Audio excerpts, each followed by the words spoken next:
Hi, everybody, and welcome back to another episode of Full Court Press presented by Serra Ford Rochester Hills. I'm your host, Patti Cesarini, and today I'm sitting down with track and field star Shirelle Linzy. Shirelle, thank you so much for being here today. Of course. It's an honor to be here with you. How do you like this studio? I know we were chatting a little bit about it, and you were like, oh, I really like it. You know, we kind of ask, I try to ask everyone when they come in here what they think. I think it's pretty cool. It looks very professional. Mm-hmm. I think that I like the decorations everywhere, and honestly, I thought it was going to be frightening coming into a room full of cameras, but it isn't. Okay, good. That's the goal. We always want you to feel comfortable in here. So, I just want to get right into it, you know. And we were talking earlier that I read your story on that the Oakland Post wrote about you and just your journey and your story, and I really just wanted to go more in depth about that. So, the first thing that they really started off with is you went through a really, really difficult time when your mom passed away in 2016, and I am so sorry that happened to you and that you had to go through something like that. You know, no one should have to go through that at all, and I'm really sorry that had happened. You know, what I really liked about it is that you said you do it for your mom. And you feel her presence when you're running, when you're out there and stuff. Can you just walk me through that? How is that really, like, how have you grown as an athlete, going through something like that? Yeah. Honestly, it was her passing that helped me grow into the mental space that I have now. Mm-hmm. But it also was the process of the way things happen. So I would say I was in my junior year of high school, or going into my junior year of high school. It was spring break, and she was already hospitalized, and she was supposed to come home that Friday. And I talked to her that morning, and she was excited. She was ready to come home. And then 2 hours later, we got a call that she coded. And from April to August, she was in the hospital. She didn't pass away until August 2nd.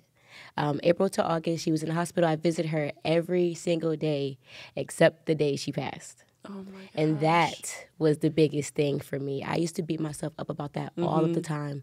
And I had a conversation with my aunt, and she was telling me, you were her baby. You have to realize that she was holding on. And honestly, putting that in that type of perspective helped me a lot, because it could have been a thing where she was holding on until I wasn't there. Sure. Because God knows how I would maybe she didn't want you to see her like that. So as an athlete, it's pushed me to try to overcome any barrier that I face, any obstacle.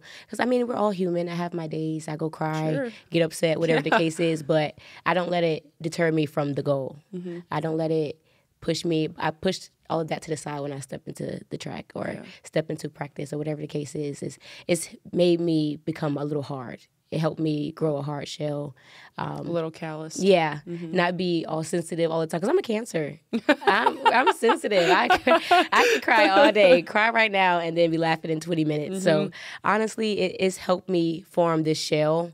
And it's not like an scapegoat. It's just I know time and place now. I know when I could be sensitive. I know when I should be.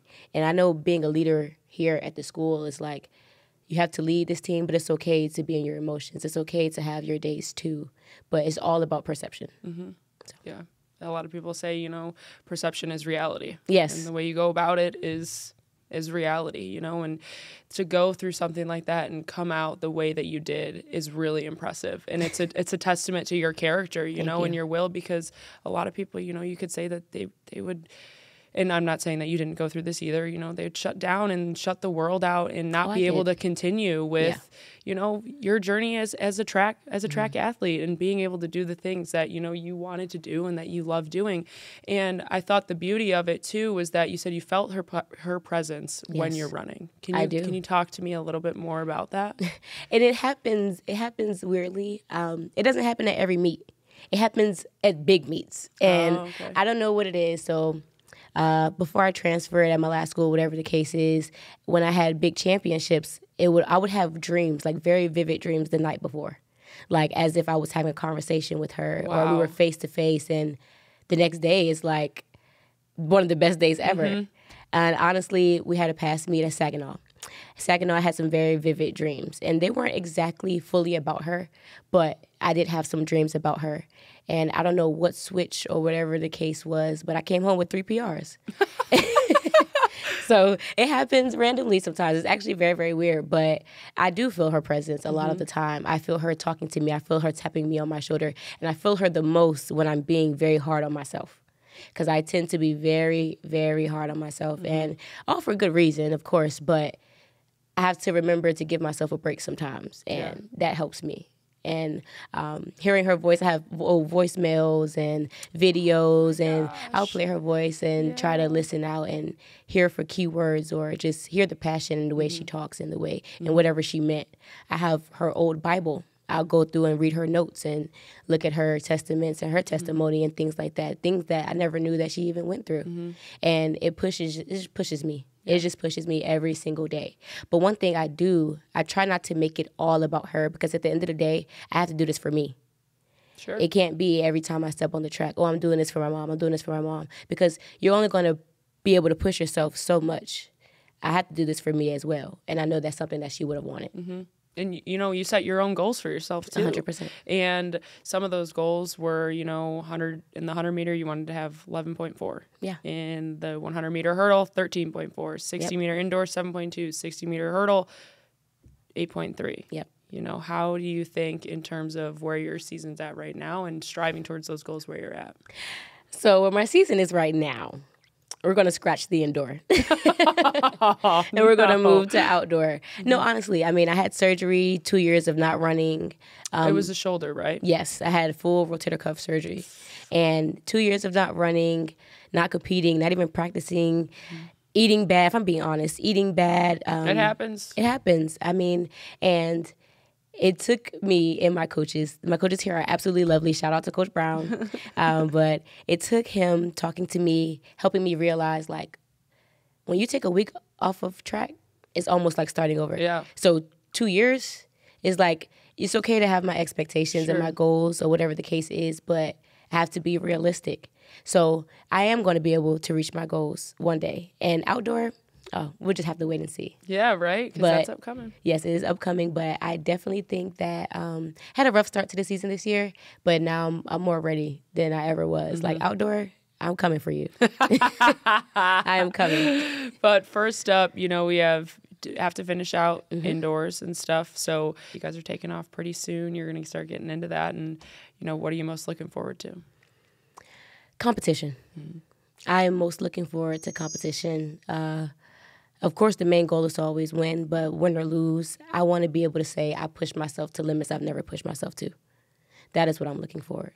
I'm looking for having a strong mental situation. I'm looking forward to running as fast as I can. I don't care if I clamber into every hurdle. That lets me know I am running my tail off. Full speed. Yes. All gas, no brakes. All gas, no brakes. None whatsoever. No brakes. You said that mental aspect too, you know, being really sharp mentally, and you're a sports psych major and you have your own mental health podcast, and that's where you want to take, you know, your future. Yes. So how did you, and I'm assuming that with everything that happened and everything that you've gone through, that's what propelled you into this, or am I wrong? That it plays a part, but what really helped me, or what really made me change, so I changed my major. Okay. I was going to school for exercise science, kinesiotherapy, and 2021 or 2020, it was the week before homecoming, so I went home because I only lived 20 minutes from my last school, so I'll go home to get my hair done. My cousin's friend was doing my hair, and I got assaulted. I got assaulted by 3 women and a man.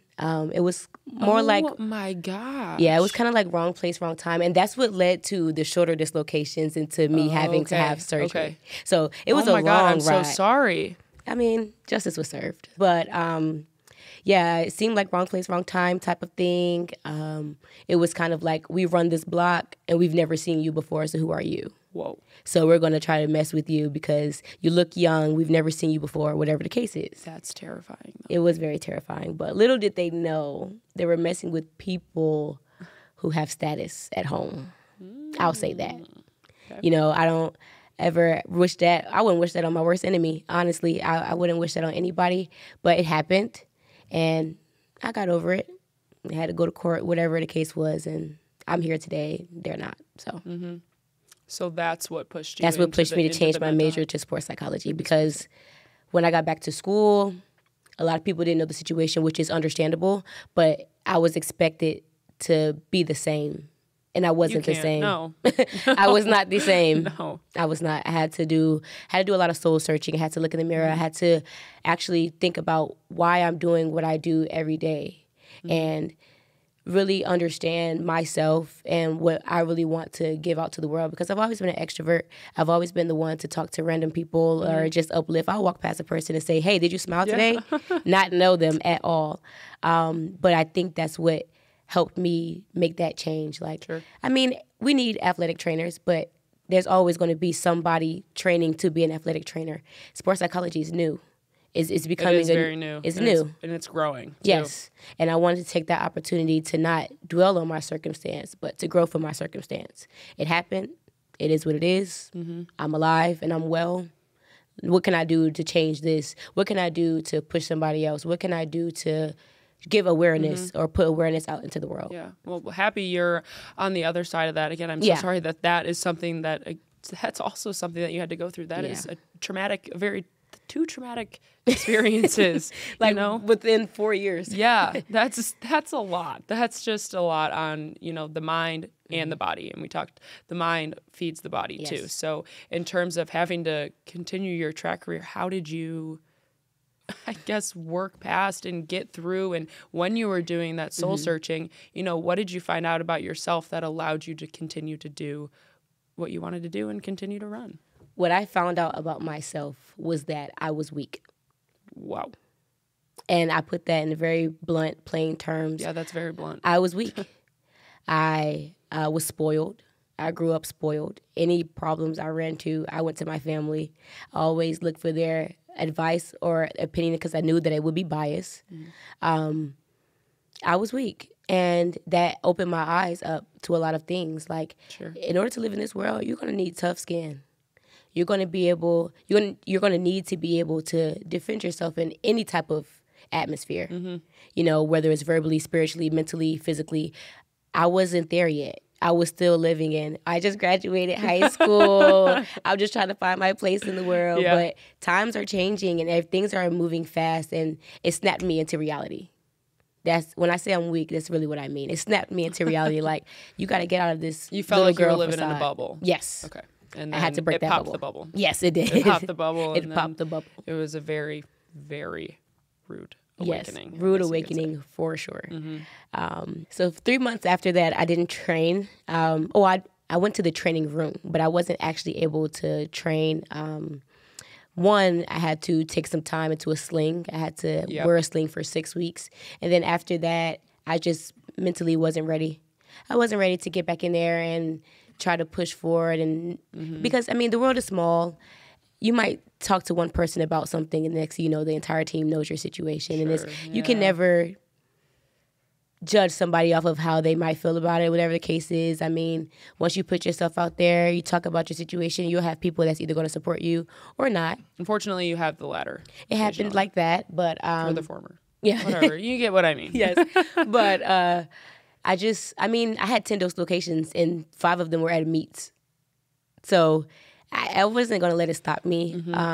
I should have gotten the surgery sooner than I did. But I'm like, I've always had loose limbs, whatever the case is. Growing up, I was double jointed. I don't know if that's even a real thing, but I was double jointed. So my limbs they moved a little easier than everyone else's. So, but you tried to push through it. I went through a whole season and my shoulder dislocated 3 times. Indoor, it dislocated 2 times in my sleep. In your sleep? Yeah, because I used to sleep on my arm like this, so and it would just pop out. Ooh. And my muscles would be so tense that I could never pop it Get it back in. All 10 times my shoulder dislocated, I could not put it back in. I had to go to the hospital every time. 3 times they tried to do it themselves, could not do it, I had to be sedated. Oh, my It wasn't gosh. until the very last time, the 10th time before I The 10th time? The 10th time before I said, you know Girl, what? we are I in need to go double have digits here. We are in double I'm like, I need to go digits. have surgery at this point. Yeah. It happened again in my sleep.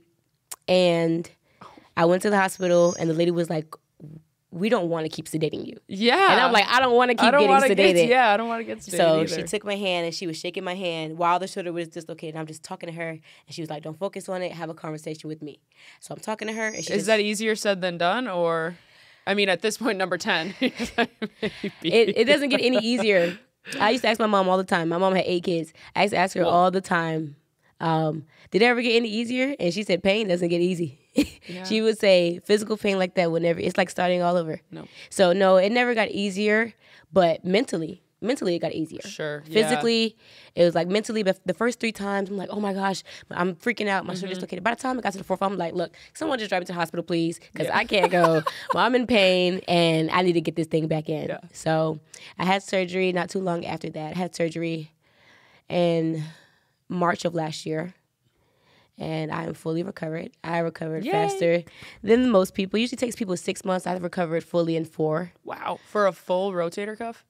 But I had to really do a lot of work on my end. Oh, yeah. I had to actually do my homework. I went to, after sitting down with a sling on for 2 months, I started having training, rehab training.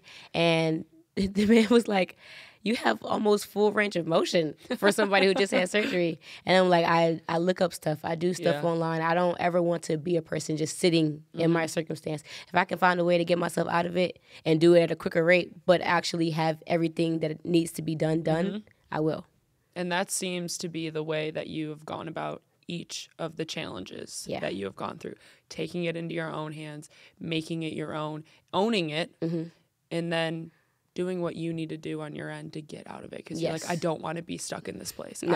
I want to be in a better place. Yes. And that's kudos to you. I thank you. And I genuinely want to live a good life. You have people who will dwell on their circumstances, whatever the case. And it takes time for people to realize, like, hey, I don't want to be in this situation. This is my life. So this is what I have to do to get myself out of it. Yep. For me, I learned that the hard way. And I had to learn it very quickly, which I'm happy that I did, because the older I get, the more wisdom and the more learning it just keeps coming. It just keeps pouring into me. It's pouring into me. I love it. I love it. Well, that's all the serious questions that I have for you. I do want to get to the this or that, and on a super fun note. So it's some track and field, this or that. So 100 meters or 60 meters? 100 meters. Any day. Okay. That was quick. That was easy. 60 meters is too quick. It's too fast? Literally over and done. Okay. Yeah, I can see that. 40 meters makes a difference. Yeah, sure. It definitely makes a difference. Yeah, you got more time to kick into top your second speed. gear, in your top speed, right?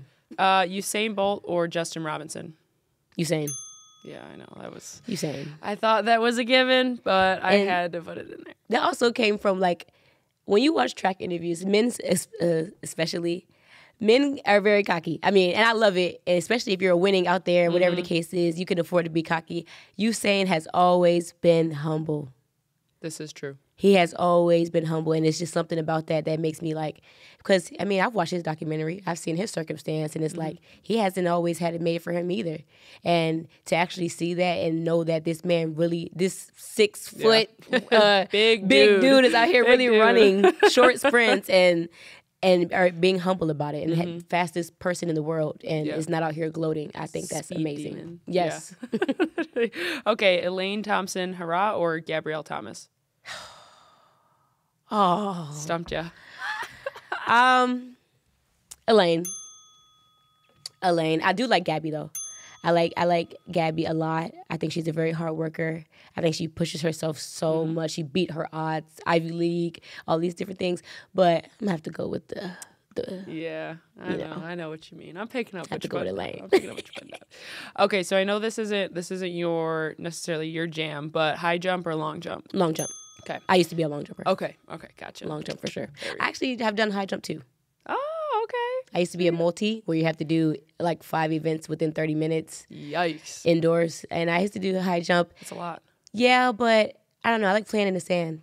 I like playing in the sand. I playing in the sand. Sandcastles. When that bar hits your back off of high jump, it's no joke. That bar is sturdy. Yeah. That might as well be metal. Really? That bad? I wouldn't know, but I will take your word for it, and I will leave it at that too.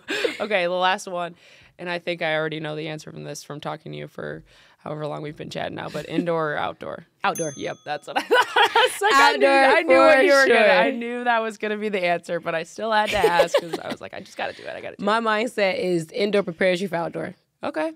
And if you are a person who does cross country prepares you for indoor. Indoor prepares you for outdoor. It's literally. I figured. That's how. I mean, that's how I think it works. That's how it works for me. I mean, I have a pretty good start, but it takes me a while to get into my top end speed. Outdoor helps me with that. When it comes to inclusion, though, and the atmosphere, indoor.